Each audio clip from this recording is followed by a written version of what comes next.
Welcome back to another episode of Coffee with the Mayor, where we keep Hillsboro informed while we stay caffeinated. Or I guess it's updated, right? I should have Updated. said updated. Caffeinated. You know, how many times have we done this now and I still Yeah, can't seem to get it right? That's okay. No, he's perfectly. Yeah, especially me.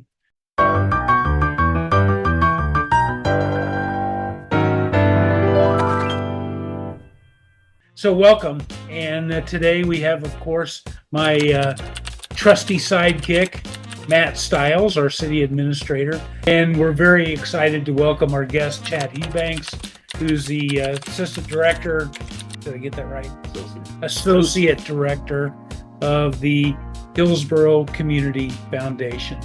So we're very happy to have you here today. The thing that we always start off every episode with is a little thing we call the Mayor's Mug Shots. We're going to say what's in our mug and what it is we like about it. And it doesn't have to be in the mug. I mean, that's kind of your, souvenir. It's a limited edition. Edition, parting gift, if you will. Yeah. So, of course, as everyone knows, in the mayor's mug is coffee-flavored coffee. And, it tastes really good. It's nice and smooth and hot. And I definitely need the caffeine. Yeah.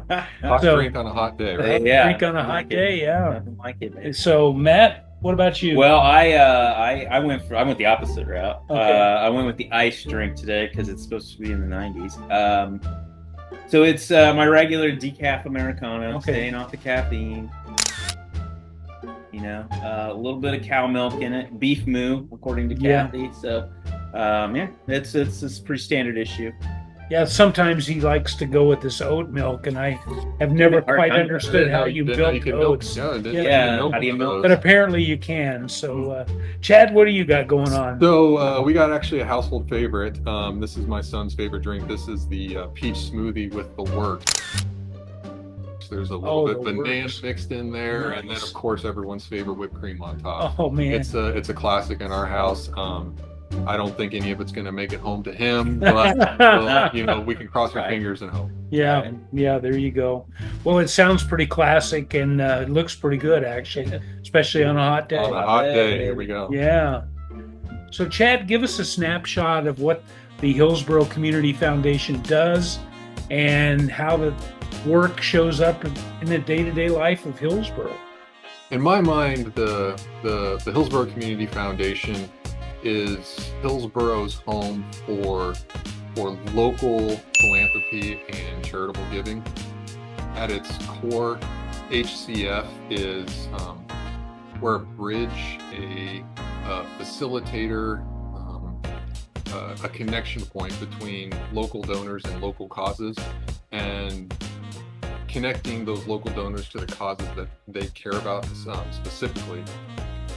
A lot of the times, to maximize those contributions and achieve those goals, the best way is either structuring new endowments or building endowment funds that the foundation currently manages. Endowment funds, you can think of them as forever funds, in perpetuity funds, even generational equity, if you like syllables. Generational equity is a fun one to say. All of those just are fancy different ways to those are all different, the same funds, just structured in a way that continuously give back to the community year after year and generation after generation.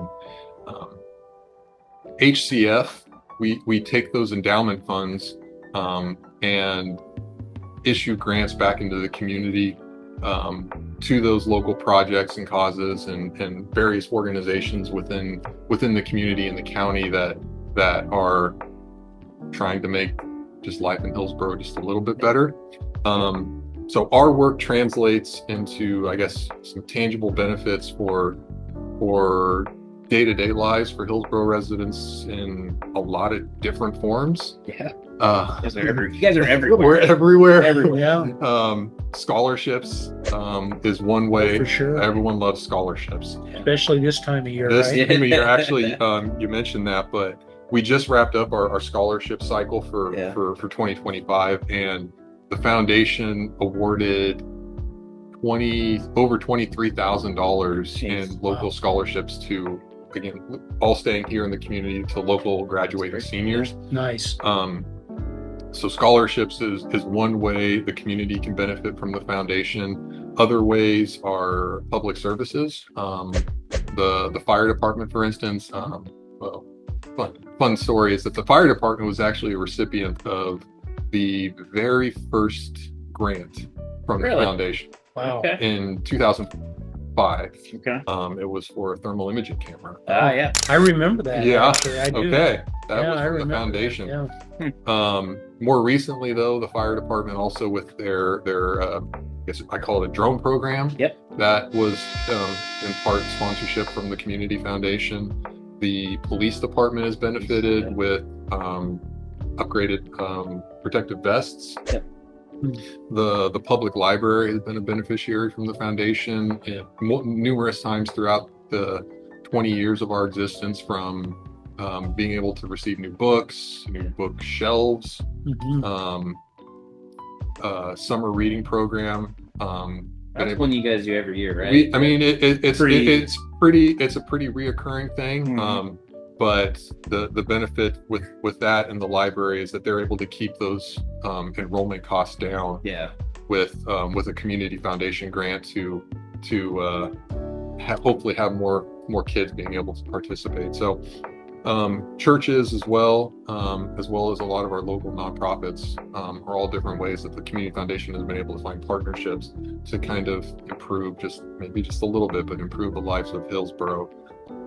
A snapshot. The camera had a slow shutter speed, right? But there's a snapshot. Yeah. Well, you guys, you participated with the mural. I think that's a pretty visible thing. There was a little bit of funding. There's a section for public art, things that people may not realize, are things that the foundation supports. Yeah, there's a lot of initiatives that have happened in just 20 years that the foundation's been able to find some sort of tie into. And all of that mostly stems from these endowment funds that have been able and established through the foundation. Yeah. So for someone who doesn't understand what an endowment is, so the Lou Thurston endowment gives $1 million, right? We can have that conversation. Let's think about that for a minute. Yeah. Sure. So the Lou Thurston endowment, he gives $1 million. You guys take that money, you invest that money, and you're making grants off of the returns on that investment, correct? So that the principles. The initial Lou Thurston $1 million, which we need to have that talk. I'd like to have that talk too. Yeah. The initial donation never gets touched. Yeah. And so anything that comes out in a grant form is purely from investment returns. So that way, that's where the sustainable in perpetuity comes into play with the endowment, is that those funds then will always be there, kicking back into the community year after year, and with the intent that not all the investment returns are granted out. Some are going to stay in the fund to help it grow. So that way next year, $1,001 becomes $1,002 and $1,003, and being able to just continuously build as well as continuously giving out. Yeah, that's great. I think that's an awesome strategy. I know they've had a tremendous amount of success since they've formed. So why don't you just walk us through? You mentioned the grant making process and all the things that get touched, right? So walk us through that process. What's the decision making process, and how do you guys make those grant allocations? Sure. Yeah. So every year, the Hillsboro Community Foundation offers a competitive grant cycle. It has been for the past 3 or 4 years. It's been in January, right at the beginning of the year. You come out New Year's, come back from New Year's, and it's all right. We got to do grant writing. Yep. But we offer it for about a 20 or a 30-day window that applications can come in from eligible organizations, and eligible organizations usually take the shape of other area nonprofits, 501c3 organizations, municipality departments, school districts, and other educational organizations, churches and things like that. Those are all what we consider eligible. Okay. Non-eligible organizations actually can apply as well, as long as they partner with one of those eligible organizations. Gotcha. We call it a fiscal agent. You gotta have a term. You gotta have a fiscal agent. Sure. But it really opens up the door for multiple avenues for different ways to contribute back, and not just necessarily maybe the same organizations kind of seeing the same thing year after year. We get some diversity in that way. Anyway, so the applications come in that 20-30 day window. We have a designated grant review committee. Okay. That is consisting of community volunteers as well as community foundation board members. Okay. They review every single application and score it based on its potential community impact. And then it gets ranked from highest score to lowest score. The committee then tries to fund as many applications as possible. Yeah. Given the amount of funds that are allocated for the grant cycle, but all with it is based on community impact, and it's basically on a year-to-year basis. So what's going on right now, and how can this application benefit Hillsboro this year? Yeah. Okay. The most effective way to receive an HCF grant is during the grant cycle. Applications outside the window will be considered, but there's no guarantee. Right.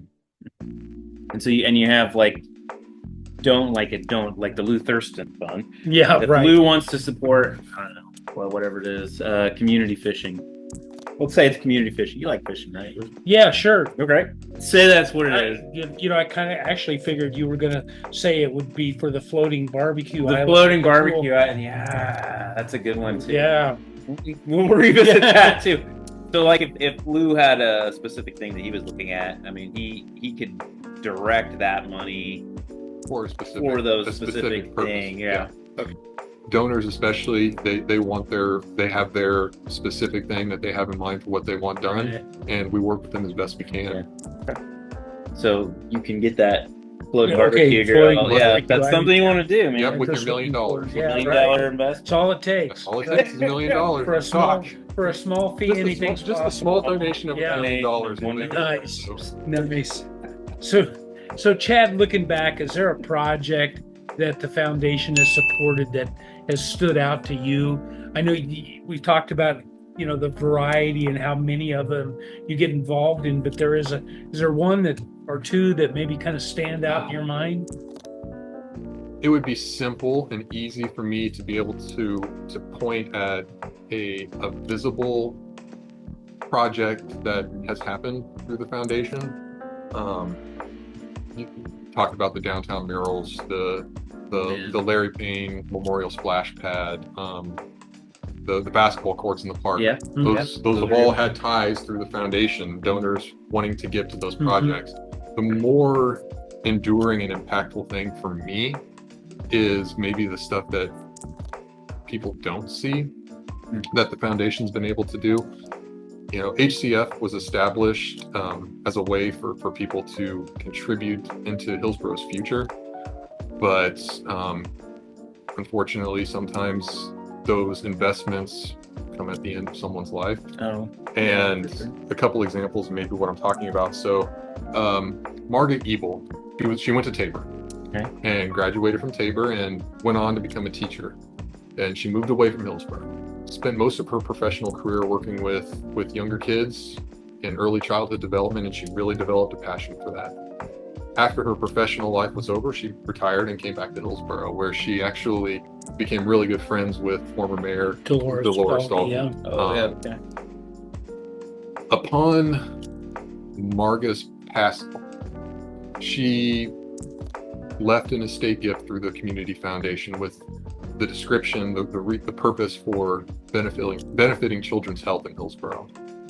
The foundation created an endowment in her name, and that endowment eventually funded the Margaret Ebel dental program through the school district. Okay. And the purpose of the dental program was to be able to provide financial assistance for families to have their children have proper dental care. Nice. It was actually the first program in the state of its kind right here in Hillsboro. And through Marga's endowment, also there's been other childhood initiatives that we've been able to help fund and resource, but Marga wasn't ever around to see those benefits. Yeah.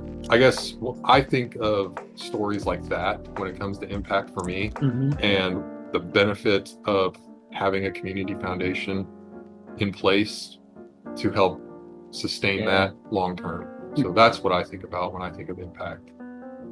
Yeah, that's a good point. Man, those definitely do make long lasting impacts, and some things facilitates things that may otherwise not be possible. Right. Yeah, Hillsboro was good at first. Yeah. You notice that? We were first to the dental program. I mean, we were good at first. Yeah. I and again, to your point, Chad, I mean, sometimes those most impactful things are the ones, like you said, we don't see, but they impact individual lives in a really impactful, impactful. Yeah. I don't know. Like Maybe I should have come up with something else. I should copyright that word. Yeah. But it made a huge difference. It's like that story where the kid's out there throwing starfish back into the ocean, and that somebody comes up to him and says, "Kid, you're never going to be able to get all these starfish back in the ocean that are washed up on the beach." And he said, "No, but I made a difference with this one." Right. As he threw it back in. So Yeah. I see that in kind of the stories that you're sharing here. Sure. That these absolutely have made a difference in people's lives that we don't see every day. But when we see a child with a nice smile, and all that stuff, we need to keep that in the back of our head. There are people that left a legacy, that keeps giving every year. So that's exciting. That's exciting. Yeah, it makes you want to, give that $1 million, right? Pony it up. I'm gonna have it by the time we're done. Yeah. If I had it to give, baby. If I had it to give. Yeah. See how as we think about how Hillsboro moves into the future, we're growing, we're changing. So how does the foundation stay responsive to just how things have changed over time? Sure. Yeah. I mean, this practice hasn't really changed for us since we started.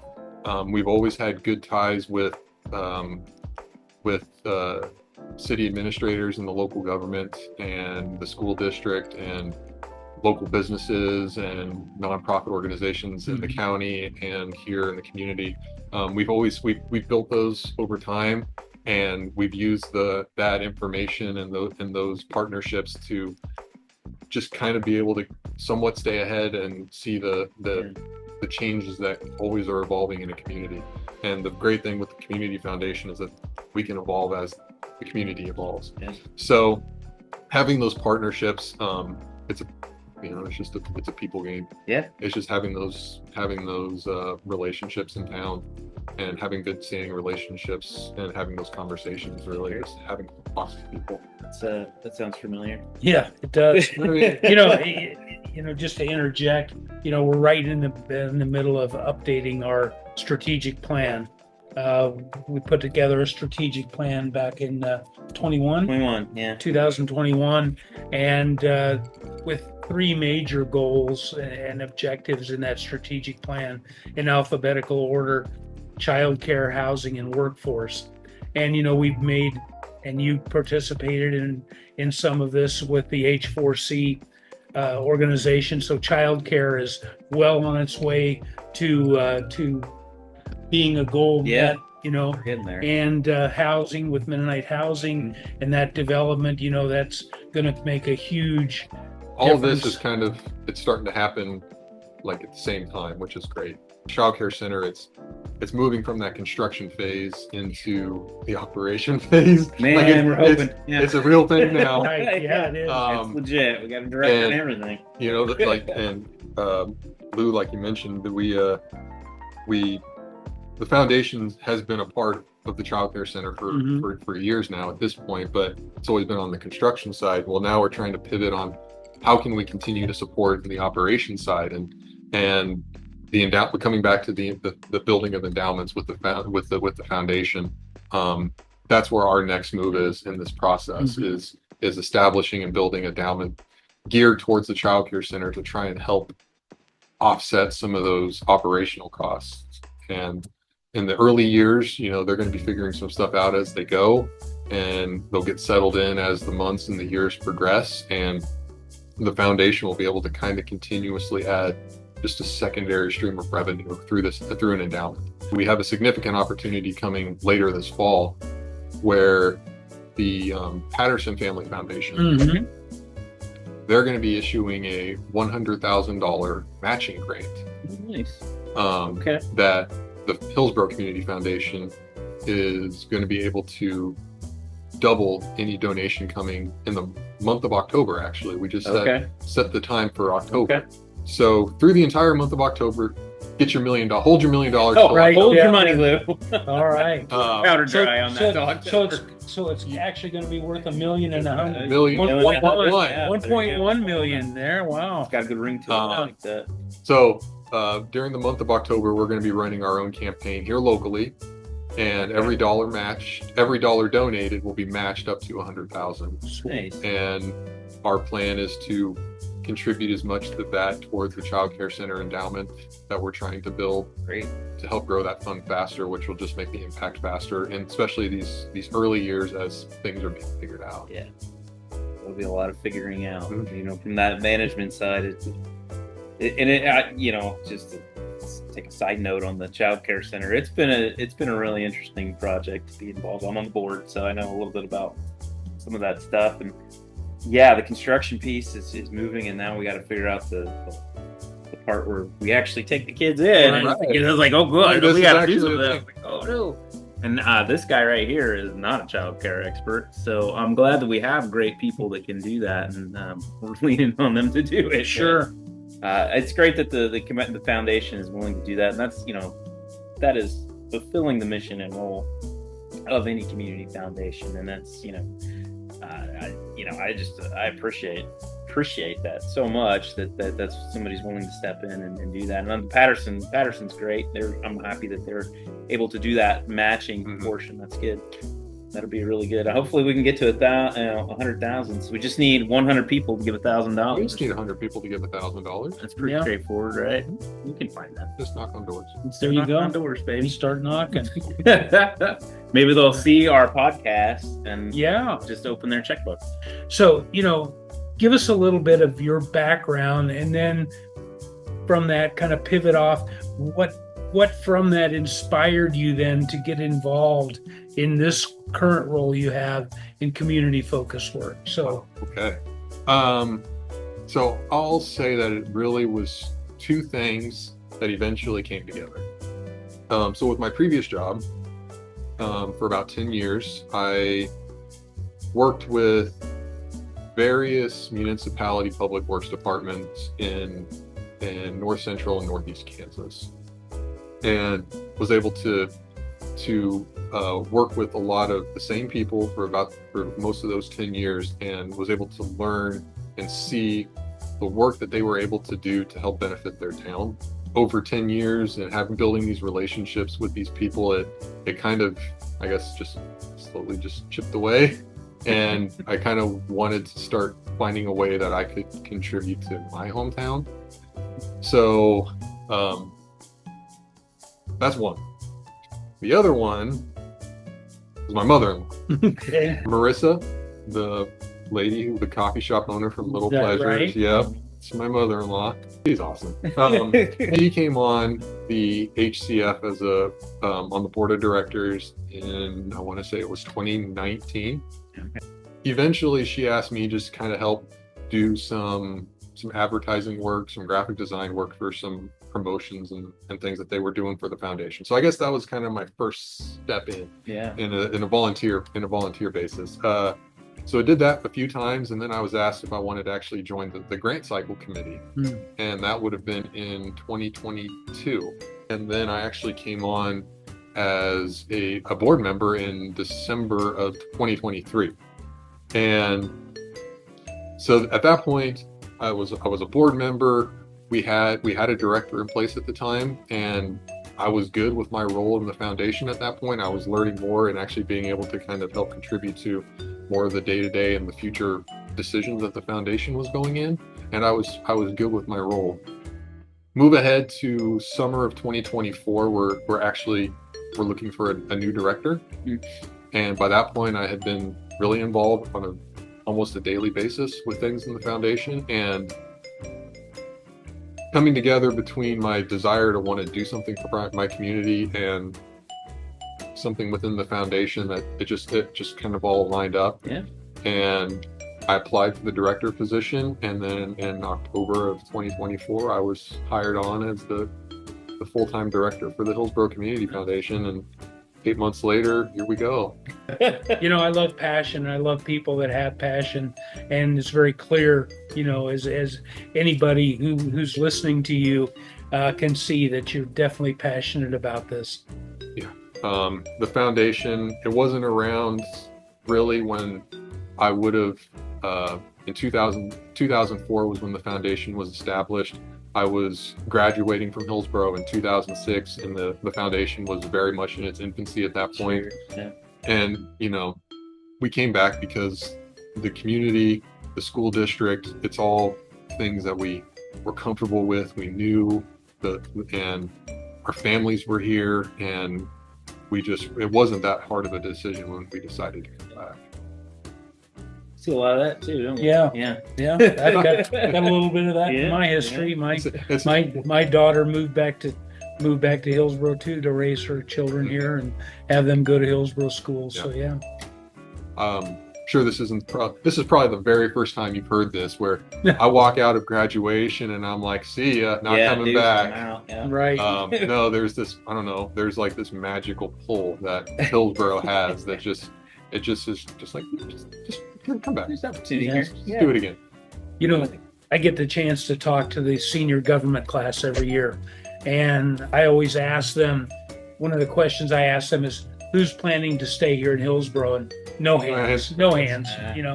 And I said, I get it, but here's the thing. I said, go out, see the world, get it out of your system, but just always know that we're here for you and we're ready to welcome you back. And this is if you've had a good experience growing up here, think about how you would want to bring your kids up in something like this too. Yeah. So like Tom, from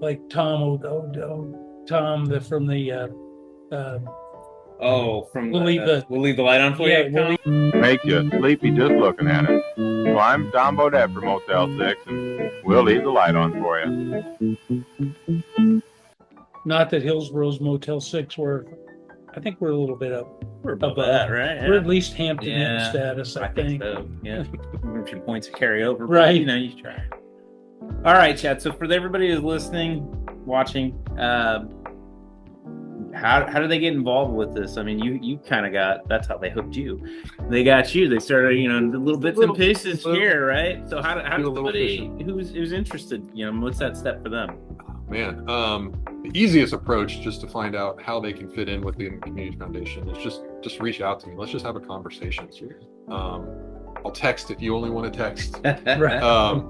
But let's just have a conversation to see how the community foundation can fit in with what you want to do charitably. Talk to me. You can talk with any of our current board of directors, or even board of director alumni. Go to our webpage, go to our website. We list them, and I think there's 50 names on that list. Surely in the town of Hillsboro, you can find somebody. One name that you recognize, Sure, yeah. and have a conversation with that person and just learn about their time with the foundation. But you can find contact info for the foundation. The best way is just going to our website, hcfoundationks.org. hcfoundationks.org. You got it. All right. There you can see all of our funds, the impact throughout the years that we've been able to contribute back into the community. Mhm. All that information is there. Okay. When it comes to deciding that you're ready to make contributions into the foundation, financial contributions can really come in many different forms. Cash and checks and IRA distributions are usually the most common, but other forms include stocks and bonds. People can transfer those to the foundation. Gifts of grain. if you got a million actually. bushels, Lou. No, there you go. If you got a million bushels, Sweet, I'm gonna get yeah. a million out of you somehow. Yeah. Gifts of grain are another way. Gifts of grain. I'll take a bucket of wheat there and harvest, Yeah. whatever. Whatever it is. Livestock, real estate, artwork, even. Yeah. Those can all be different ways that contributions can come to the foundation. So those are ways to make a financial, a monetary contribution, but other just volunteering. Yeah. Let's talk. What's the best way? What are you interested in? And foundation can help direct you in some way to volunteer. Volunteering is a great way to build community service hours. And community service hours look great on scholarship applications. Sure. Which you can also get through the You can also get scholarships through the community foundation. They will look good on job resumes. Yeah, you know, for sure. so the community foundation can help out in that regard too. So, bring it back. Just let's talk. Let's just learn about different ways that everyone can kind of contribute back into the community. We're going to segue now into something a little different. This is Callie always comes up with some really intriguing stuff for Fun part of the program. for The unknown. the program. Callie's actually come up with a little invention that we're calling superlatives. And so, the superlatives is going to go like this. We're each going to draw a superlative. There's several. Looks like a little diploma. Yeah, scattered around the table there. Yeah. And read it out loud. Take a second to think about your answer, then designate your winner. Okay. And explain. So I guess I think Callie said I'm supposed to be the guinea pig. I'm going to go first. Best Midwestern fair or festival I've been to. I've been to a few in my time. Yeah, imagine. But I gotta tell you, for consistency and impact, I don't think you can beat our arts and crafts fair. I really don't. Yeah. I mean, and it's I'm not just trying to be Homer here. Going hometowner. Going hometown, but when you think about 50 plus years of putting a craft fair together, and the way not unlike the way the foundation works, getting the volunteers, getting the people to step up and help out and pull it off. When you think about growing, the size of our community tenfold for a day and all the things that it takes to make something like that happen. Yeah. I don't think you can beat it. So it's a machine. That's my superlative. It's the Hillsboro Arts and Crafts Fair. Third Saturday in September. That promo. Third Saturday in September. Don't ask me the date. Just look at the calendar. What is that? It's that third Saturday. The third Saturday. Third Saturday. Yeah, it's not the fourth. It's not the second. It's the third. All right. Sure. This is a great question for me. The weirdest thing I've seen while at work. Let me tell you. The weirdest thing I've seen while working in Hillsboro, and I've never managed an airport before, so this is kind of a new one for me. We had a plane that decided it had to do an emergency landing because someone needed to go to the bathroom. Somebody's mother-in-law needed to go to the bathroom. Okay. So they came in, but the landing gear something was wrong with the landing gear, so they ended up belly flopping their plane, which was the loudest and the weirdest thing I've ever seen. And it was just so that this pilot's mother-in-law could go to the bathroom. But you gotta go. You gotta go. I get it. So you gotta hold it. Did she make it out of the plane? She probably didn't. When you hit the ground like that, kind of lose the. You kind of I mean, that's a little bit And so that was probably the weirdest thing. It's kind of weird. It's sort of weird thing, and I've seen a lot of weird stuff in our museum too. I would say that. Yeah. The Scheffler House. Right. There's been a lot of weird claims, made about the Scheffler House. Yeah. Anyway, lots of weird stuff. Lots of weird stuff. There you go. Lots to pick from. But yeah. Belly flopping plane for the bathroom break.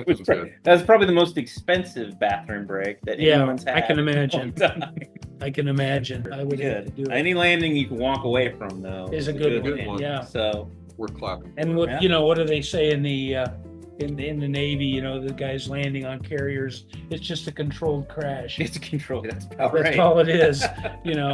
Okay, here we go.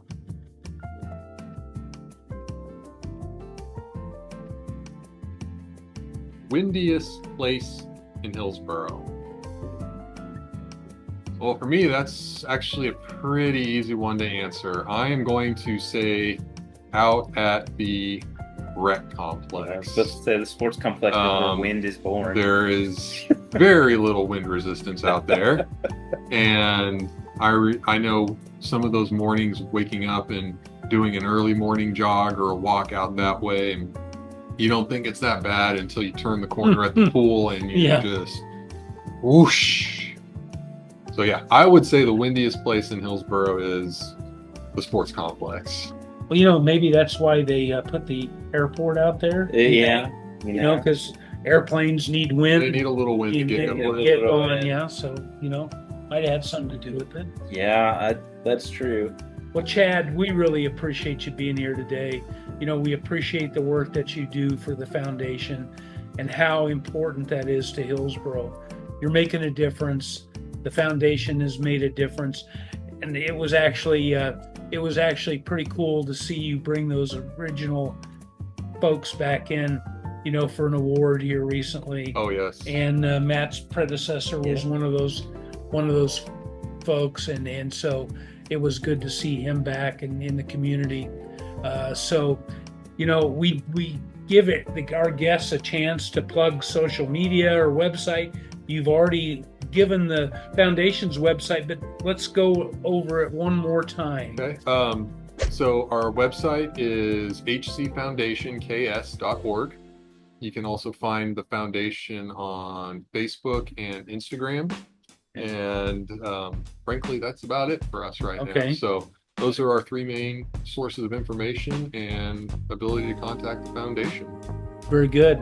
Well, if you want to think about starting your own podcast and get on Spotify, be sure to contact Callie. I'm sure she'd give you a tip or two. Tips, pointers. Yeah. There you go. So, we're going to give ourselves a little shout out as this episode will air the final Friday of this month. That's when we drop the newest episode, provided that isn't a holiday, which generally only happens in November, maybe. Yeah, or I think we're good. Yeah, so I think we're fine this time. So you can see us on YouTube, Spotify. There's links on our Facebook and website. So be sure, if you like what you hear and what you see, to give us a like. Give us a follow. Same for the foundation. Yeah. Yes. Jump in there and follow what's going on. And as we always say, that's the way to stay updated. And we're going to keep caffeinated. So thanks for watching, and we'll see you next time.